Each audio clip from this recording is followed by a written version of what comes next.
भोली भाली प्रिया की सास रामकली एक तेज तर्रार औरत थी।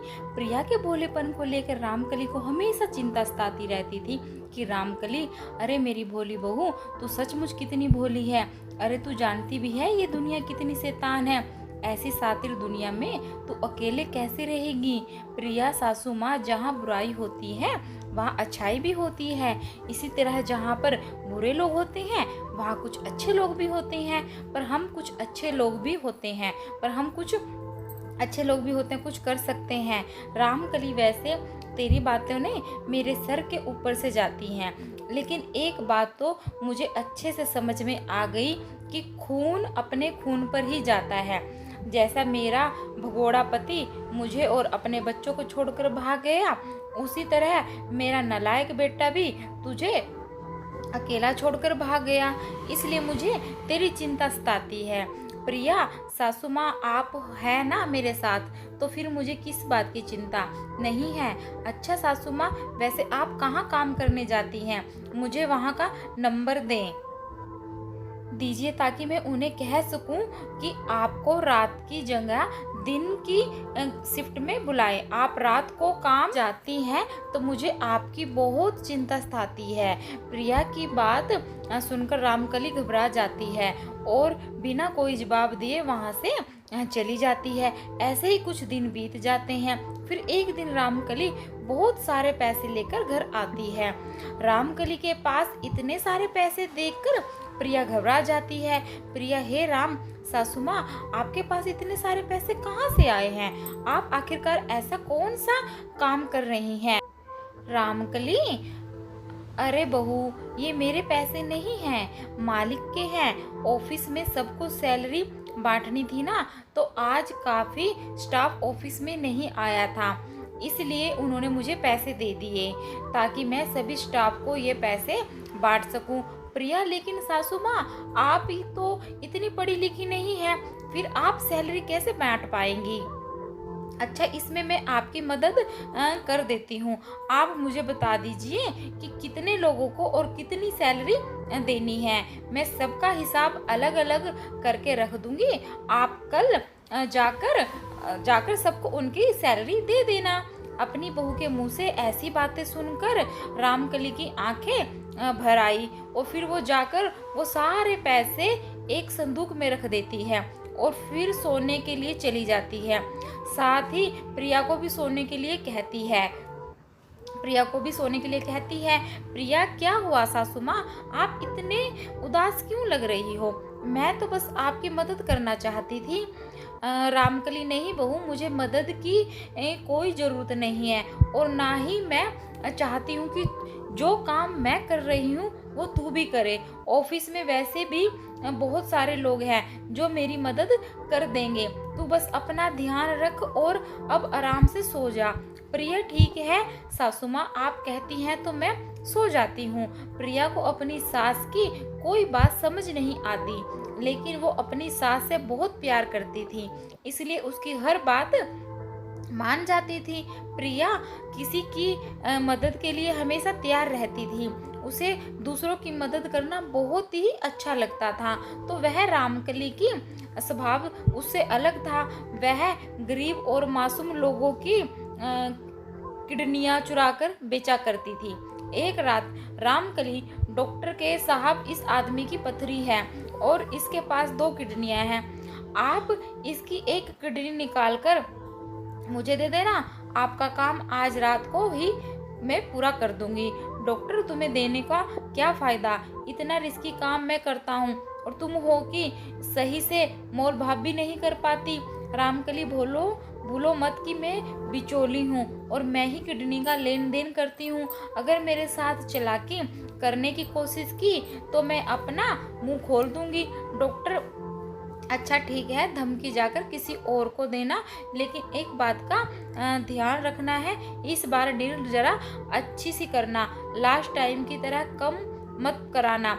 रामकली, अच्छा है, ठीक है डॉक्टर साहब, मैं समझ गई। रामकली जिस हॉस्पिटल में साफ सफाई का काम करती थी, उसी हॉस्पिटल के डॉक्टर लोगों की किडनियां निकाल लिया करते थे और रामकली उन्हें बेचने का काम किया करती थी।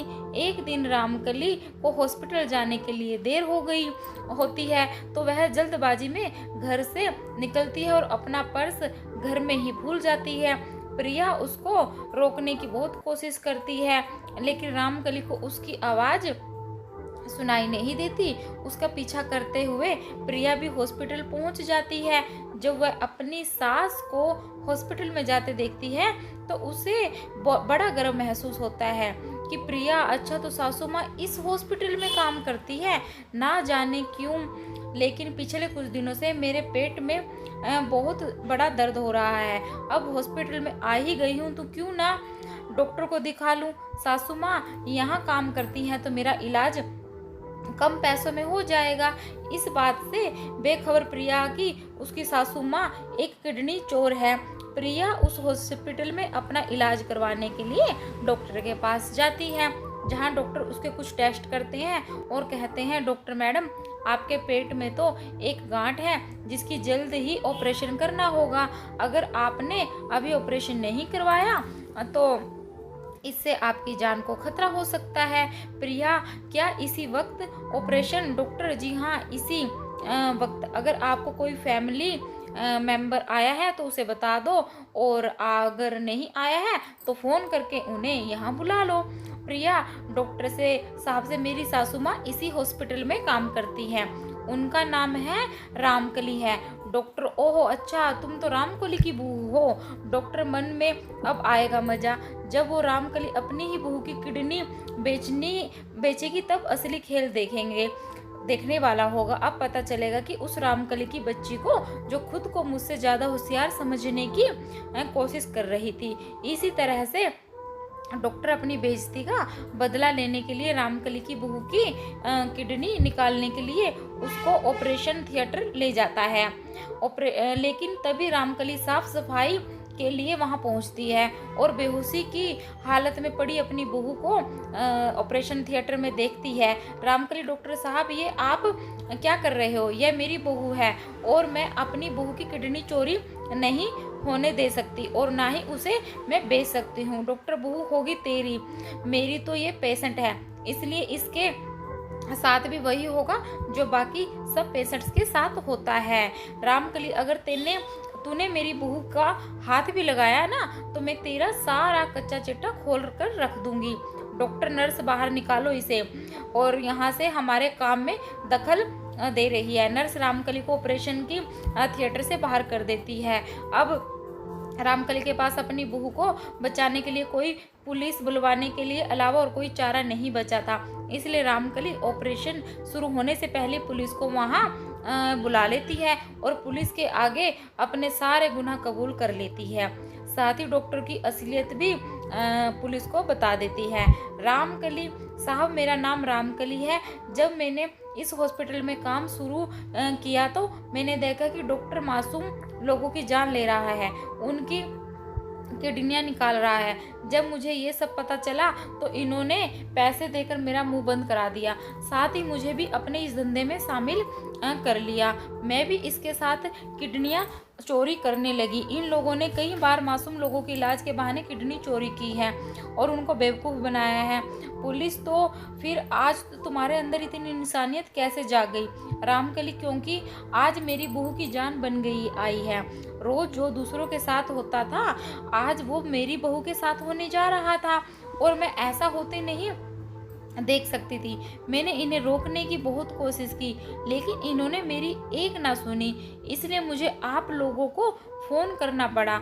आप चाहे तो मुझे गिरफ्तार कर ले, लेकिन इन पापियों को इनके किए की सज़ा भी ज़रूर दें। आपको यह कहानी कैसी लगी कमेंट करके ज़रूर बताएं। चैनल को सब्सक्राइब करें, वीडियो को लाइक करें और कमेंट में अपनी राय ज़रूर दें।